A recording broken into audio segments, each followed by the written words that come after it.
My name is Kirk Geyer, and I'm the General Manager of Biomedica Diagnostics.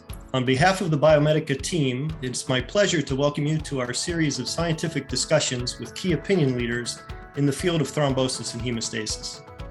I hope that you will find these topics both informative and stimulating. At the end of each video, you will find an email address where you may send us your comments and opinions.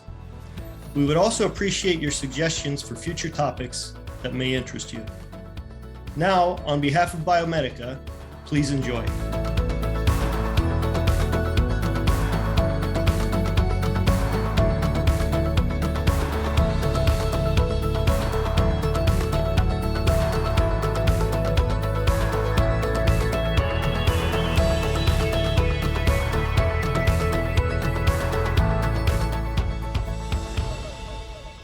Hello, I'm George Fritzma, proprietor of the Fritzma Factor, your interactive hemostasis resource, introducing our presentation, 100 Years of von Willebrand Disease. We welcome Dr. Robert Sidonio, pediatric hematologist and oncologist.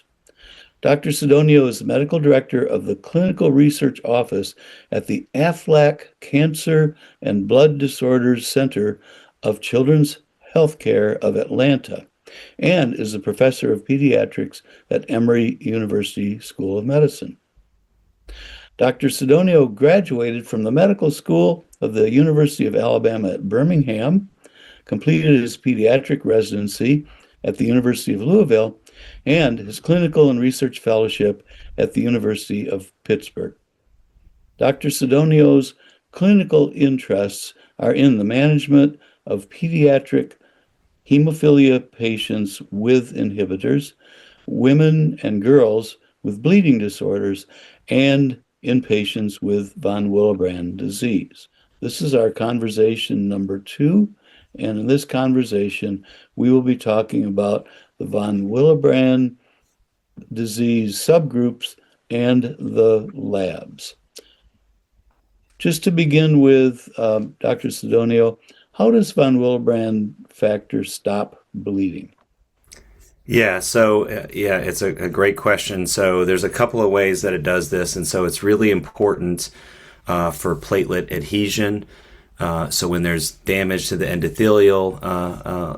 endothelium, this is where VWF is really critical. You have platelets that are recruited, and it's important for that platelet adhesion. And secondarily, it also protects factor VIII from degradation. When they came up with new products for hemophilia, they tried to decouple it from VWF, and we always worried that it was going to interfere with hemostasis when it comes to VWF delivering it to the site. But it doesn't seem to matter as much. And I know we'll talk a little bit about the role of factor VIII in von Willebrand disease as well. But those are the two main functions. It also provides some collagen binding as well when it comes to hemostasis. So usually when I describe it to, my patients, we always talk about, when you're building a house, you can have all the components there, the bricks there, the basement. But if you don't have a really good mortar, all it's going to take is a little bit like an earthquake or a really stiff breeze, and it's just going to knock the whole thing over. And so you need that base to form because coagulation occurs on top of the platelet surface, as you know, in the phospholipid bilayer. And if you don't have that platelet adhesion, you don't have that strong bond, that clot's going to be a weak clot, or it's going to fall off or become shed off prematurely. Is that true both in arteries, veins, and in capillaries? Yeah, it's the same in there. And the reason it's difficult for us to measure is that you have to measure VWF. We don't have really good ways of measuring it under high flow situations. Mm-hmm. And so we know that it's important in that situation as well. People look at it's interesting when you look at other groups of physicians that order VWF, they care about it as a marker in cardiovascular disease. Our rheumatology colleagues use it as an inflammatory marker. So when they do a workup, for example, for lupus or any autoimmune disorder, they're actually sending VWF. As we've actually gotten patients diagnosed because they sent a VWF level on somebody with dermatomyositis. who may or not have had bleeding symptoms. So we've actually picked up patients that way as well. So it does have some other roles with regards to inflammation, probably some other non-hemostatic roles that we're not aware of. It seems to be important, some of the knockout mice when it comes to infection and things like that. And so there probably are other roles. There are probably more minor roles, but certainly platelet adhesion is probably the most important. Well, let's look at one of the main issues with the diagnosis of von Willebrand disease, and that is how do we, first of all, what are the types, subtypes, and variants of von Willebrand disease? And then we'll go into how we determine which is which. Yeah. So right now, and there are always evolving different other subtypes, and we have discussions about these all the time. But right now there are 6 main types. So there's type 1 von Willebrand disease, where it's typically a quantitative deficiency. There's one subgroup type, I guess, so you could say that there's 7 types called platelet Vicenza type or platelet type 1C von Willebrand disease. And so in von Willebrand type 1C, there's an accelerated clearance of VWF. And so it looks like there's a deficiency, but it's not because it's not being produced. It's being sort of cleared prematurely. And then there's other subtypes. So there's type 3. It's also a quantitative deficiency, but there's absolutely no VWF produced. And so that's where you have absolutely no VWF activity, antigen, or factor VIII. Since it is, as mentioned before, it protects factor VIII from premature degradation. Because there's no VWF, the half-life of factor VIII goes down to only a few hours compared to 8 to 14 hours or so when there is VWF. And then there's multiple different subtypes. There's type 2A, in which there's a defect, and all of these type 2s have a significantly lower function activity compared to antigen, so it's more of a qualitative defect. So there's a loss of the high molecular weight and intermediate weight multimers, in addition to the diagnostic labs. Type 2B is von Willebrand's is an interesting one because there's also loss of high molecular weight multimers, but many patients often present either with normal, low normal, or thrombocytopenia, and it can masquerade as ITP if you're not careful. And there's some specialized testing that can help diagnose that. And then type 2M von Willebrand's has normal multimer distribution, but has a qualitative defect in which the functional assay is lower than the antigen. And then the other type that's really interesting is type 2N, with the N standing for Normandy. It's a really interesting defect, and so the problem is not in the typical VWF, but it's in the function, but it's in the factor VIII binding. And so this is the only type in which the factor VIII level is typically lower than the VWF level. And so you can guess that many patients are incorrectly diagnosed with mild hemophilia versus type 2N von Willebrand disease. And there was, CDC had done a study years ago where they were doing genetic testing, and they figured out that some of these mild hemophiliacs were actually type 2N von Willebrand patients. And so you need 2 different genetic variants to have a defect. The most common is type 1/type 2N, and so that one's difficult to diagnose, so you need genetic testing because it's not going to fit perfectly in the textbook description. But the type 2N/type 2N. And sometimes we actually pick up these type 2N carriers. They might have a borderline low factor VIII and everything else is normal. The only real way of diagnosing them is genetic testing. Now, differentiating among the various types and subtypes, what's the first thing you do if you're just suspecting von Willebrand disease? What's the first test that you do, and what's the methodology for that? Yeah, so I mean, the first set of labs when you see a patient with bleeding symptoms, even take a step back, is you're obviously going to get a CBC. And then you're going to do some of the common coagulation studies, so PT, APPT, fibrinogen, and then thrombin time. And in most of the cases, those are all normal, right? Except for the type 2B von Willebrand, you might have a low platelet count. And then if you have a really low factor rate level, depending on your lab, that varies a lot. If your factor rate is above 40%, you're probably going to have a normal PTT, and you always will have a normal thrombin time in PT. And so we always do that first. And then our first tier labs, which are similar to what other, I think, centers do, is we've created a profile at our center. And so I think everybody always gets the VWF antigen. And that's typically an immunologic assay. It's a pretty reliable assay. It's one of those assays where I feel like just about any lab could do this assay. And typically it's measured through a spectrophotometer and with a latex beads and anti-VWF antibody. So that one's usually pretty straightforward. You have to measure the factor rate. That can either be one stage or chromogenic, just depending. It's normal in most of the patients with von Willebrand's, but they will be low in some type 2, and then certainly in type 3, and then the rare type 1s that are really severe as well. And then you need a functional assay, and that's where it gets a little bit complicated. And so in the guidelines, we recommended moving away from the ristocetin-based cofactor assay, so the ristocetin cofactor assay. And that's mainly because the coefficient of variation is so wide on that assay. And so, for example, I can send it and get a lab value of 40, and then I can send it again and get 55, and that's actually acceptable, right? And so, hide that fact. Yeah, and it's tough. And also, a lot of the assays are sort of homegrown in each lab, and so, of course, you're going to get some variation from center to center. And then on top of that, a significant number of African American and Hispanic patients will have a polymorphism in which it doesn't bind ristocetin adequately. So it's a problem with the assay, not a problem with von Willebrand disease. And they'll have a falsely low ristocetin assay. Everything else will be stone cold normal except for that one.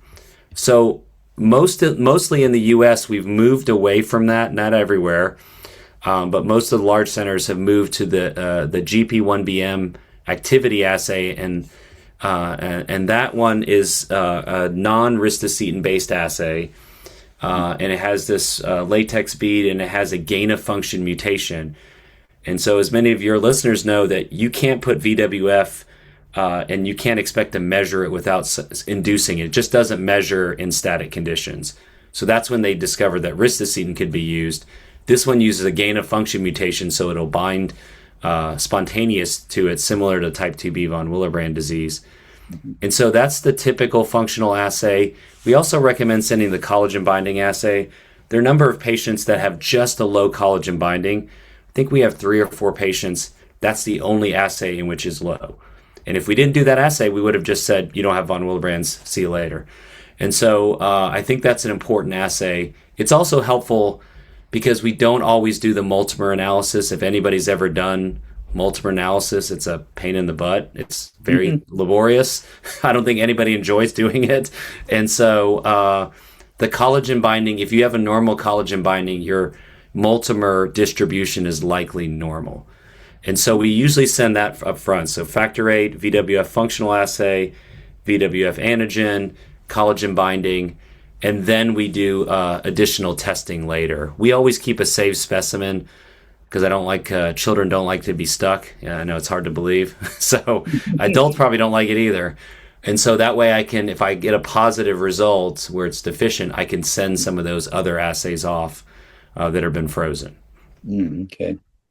So the glycoprotein 1BM, that's the one that does not use ristocetin, is that correct? Yes, the GP1BM assay is ristocetin independent, which makes it desirable to make sure you're not missing those, or you're correctly identifying those patients, just because of all the issues. It's pretty good. I feel like we've been using it for the last few years, and it's oftentimes it's ELISA. Just depends on where you're getting it from, but it's commercially available now. For a while, we only could send it to Wisconsin to have it done, but right now, we can do it now on our platform and at our center, which makes it nice because they can get it back a lot faster. And is that one FDA cleared? I believe that is FDA cleared for this because we're using it in our assay. I think a lot of these assays got caught up with patent rights, and so this caused a lot of delays in us getting any of these assays. And I know we often had to send it, which is fine to have to send off, but we have limited access to any of the other assays. There's an antibody assay, there's a GP1BR assay, which we don't have access to. Those are largely done in Europe. And so some of this is the commercial companies, some of this is the patents from the people that designed it. And, on my end, I just want those assays. I just want to be able to send those assays easily from our lab, but we can do the GP1BM assay at our center. So we're happy about that. Yeah, that's good. And the R, that's the one that requires ristocetin. And so it does require ristocetin, so probably not as useful in the United States with, with a diverse population, with the issue with the ristocetin in general. So the guidelines want us to move past those at least to the GP1B assays, and GP1BM is probably, I wouldn't say it's the one endorsed, but I think it's probably mostly preferred in the United States. I have to confess something to you. I did a survey last month on Fritzma factor, something we call a monthly survey. Sure. And so I just asked, and of course, there's no sampling effort here. It's just whoever answers. I just asked, what are you doing? Are you doing ristocetin cofactor, glycoprotein 1BM, glycoprotein 1BR? Yeah. And I think I put collagen binding on there too. And it was overwhelmingly, it's about 40% ristocetin cofactor. So a lot of us are still doing it. Yeah, so the Wisconsin has stopped doing it as part of their clinical practice. And we had so much issues with it. So it's a good screening one. If it's normal, it's probably normal. That's sort of good for that purpose. Yeah. And I think a lot of the commercial labs like AirUp and LabCorp and some of the other ones, it's still commonly used. And we just always want people to make sure, because sometimes it's just labeled as activity.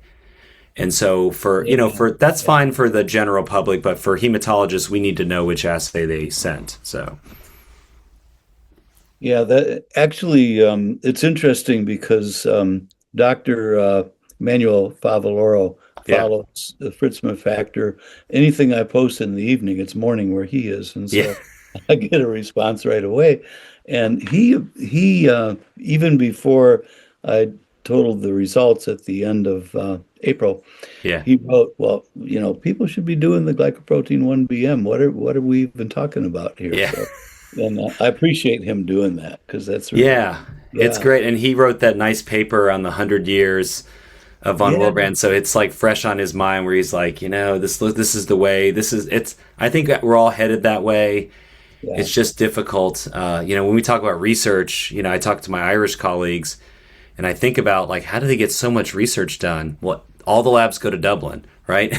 Every single person in that country, the labs go to one single lab. So it's much easier to do a study that way, right? That's certainly not the case. Even in our state, they don't go to the same place. So yeah, that's right. Yeah. Let's see, there was something else. I think you had a paper using a nanobody. Is that So fairly early, I know, but that looked really interesting.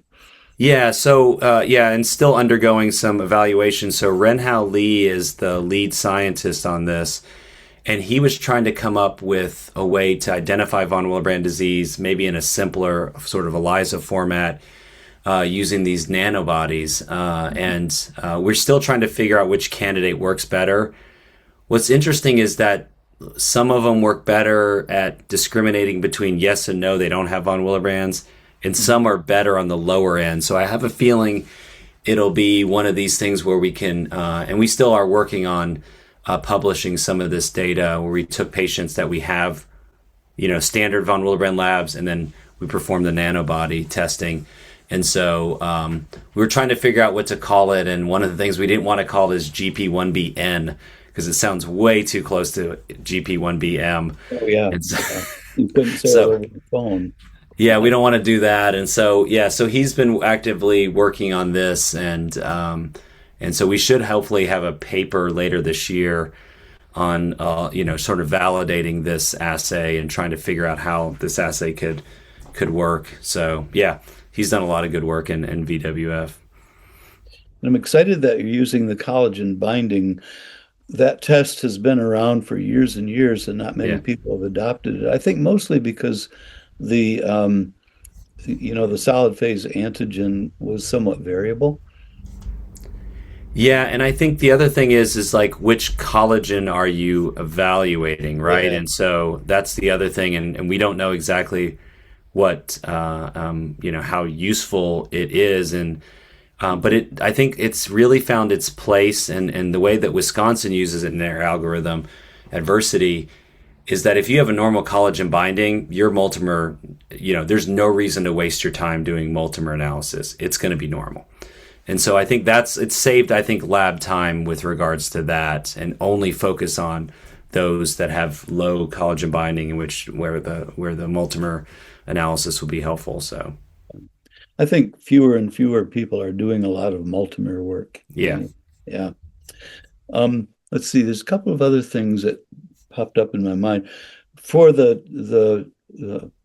von Willebrand type 1C, yeah. I think there is a test for that. Are you using that? Yeah, I mean, so, the one way you can do it, like the old-fashioned way, the easy way that anybody can do, right, is you test the patient, you give them DDAVP, and then you check their levels at 1 hour, 4 hours, and what you'll see is that there's a rapid rise, and then there's a rapid drop. And so that's one way to help identify. That's the easiest way if you don't have a lot of resources.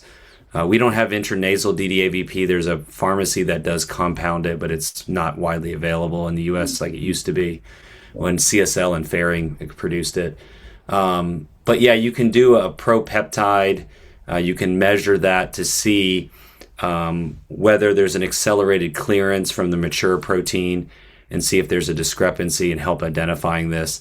The main reason it's important is that, when you're taking someone to surgery, you need to know whether I should use von Willebrand factor concentrate. So you'd want to use it in these patients because the DDAVP will have a very limited, it'll look great in the first hour, but then 4 hours later, when you really need it to still be working, you don't want it to be back to baseline. And that's what can happen because you have this accelerated clearance. And so that's a specialized assay. We have to send that to Wisconsin to see if the ratio is different, because you want to see if is it being cleared faster than from the mature protein. Okay. Yeah. Yeah.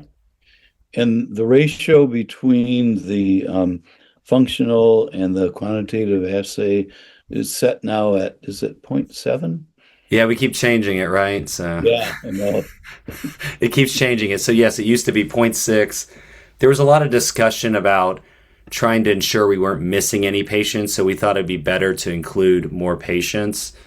And this is where it gets challenging too. You can do it one time, and it'll be less than 0.7, and then the second time you repeat it, it's not. And so which one do you go with? And so this is one of those logistical things. Usually if you get one time abnormal, we would send it, and so we usually use the cutoff of 0.7 right now for activity to antigen ratio, and usually use the GP1BM, because as you know, if you have type 1 von Willebrands, you're going to go down, you have a quantitative defect, so functionally you should go down pretty similar. Yeah. Usually the activity is always a little bit lower, but it shouldn't be that much lower. Yeah. Good, thank you. Is there anything else you'd like to add? Yeah, when it comes to the diagnosis, I think one of the major things that happen with the diagnosis in the guidelines is, what do you do with those patients from 30 to 50%? This is like a topic that comes up at every meeting for decades. And so for initially, if you had the level of 30 to 50%, the first descriptor was called probable von Willebrands, which is a terrible name. Nobody probably has something, right? It's just a terrible name.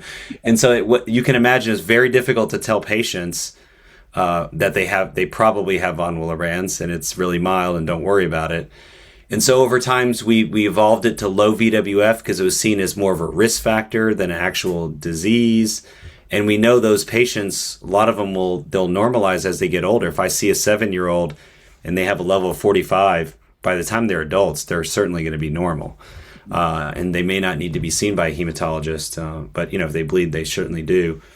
And so they created this system where if it's 30 to 50, and you need to have some bleeding phenotype to make a diagnosis, which is helpful. It's not helpful for the kid, the 2-year-old that I send labs on because their brother has it. I'm going to treat him, obviously. I'm not going to wait for him to bleed before I say, oh, yeah, you have von Willebrand's. If you're less than 30, it's considered von Willebrand's. And if it's 30 to 50, you need some bleeding symptoms. And there's a lot of discussion about, is it a risk factor? Is this a total red herring? Are these patients actually have something else and we're just incorrectly attributing it? But it's just important to follow those patients regardless and repeat the levels at least more than one time if you can. There's some labs that do it 3 times before they rule somebody out. But usually if the factor rate's normal and the VWF levels are 100% or higher, there's probably no reason to repeat it. We did studies on this where we didn't see any benefit. The predictive value was pretty low. If you have a normal factor rate and your levels are above 100, there's probably no reason to repeat. So, yeah, that 30 to 50 issue, I've been around long enough to see it change over and over again. And yeah, it just tells you we really don't quite know. Yeah, and that's where most of the patients are. Like the vast majority of the patients I take care of live in the 30 to 50 range, and so they're included. We want to, in America, you have to have a label, an ICD-10 code. We're up to ICD-10 now. Yeah. And so you need a label or I can't prescribe anything because they don't have a diagnostic code. So that's why it was important, even though other countries are like, we don't care about diagnostic codes. So, yeah. Very good. Well, thank you. This concludes our second conversation. Dr. Sidonio, thank you for your expertise. We encourage participant questions and comments, and there's a link on the Biomedica Diagnostics website for you to download a transcript of today's talk and to access the video. And you can forward your questions and comments. Please join us next month for conversation number 3, entitled Advanced Lab Assays and von Willebrand Disease Management. Thanks to Biomedica Diagnostics for sponsoring Coag Conversations, and thank you for your participation.